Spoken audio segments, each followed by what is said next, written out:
Застанати возила кои што бараат насоки како да се приклучат на автопатот и такви кои што се враќаат откако го сгрешиле патот.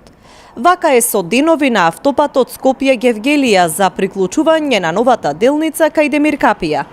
Возачите велат дека се збунети затоа што знаците не им се доволно јасни. Ваква забелешка имаат и домашните патници, но и странците. Не знам каде да идемо за Солун. Збунувачки се знаците сега за новиот автопат, не успеавте? Нема их нигде.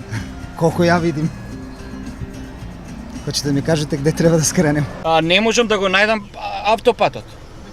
Еве сега имаше едно знакче Гевгелија десно, едно малецко кај што покажуваше за Скопје. И продолживме. И гледам не само јас, него неколку. И се враќам сега повторно назад за да го најдам патот. Ете, тоа ми е проблемот. Сега? Конкретно за ова е конфузно. Само на едно мало патокашче има за налево да се заврти. Тоа е. И затоа се вратив назад за да се вклучам на тоа. Прв пат идам сега. Според директорот на јавното претпријатие Државни патишта, оваа забуна ќе ја нема откако ќе се пушти делницата кај Неготино, кое што е при крај со реконструкција. За сега целиот проблем настанува на влезот во Демиркапија.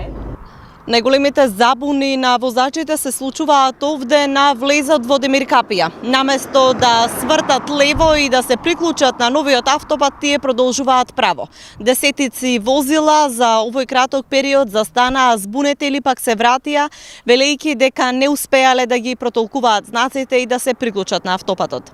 Дали на македонските патишта ќе се постават дополнителни знаци, треба да одлучи МВР, која што е надлежна за сообраќајната сигнализација.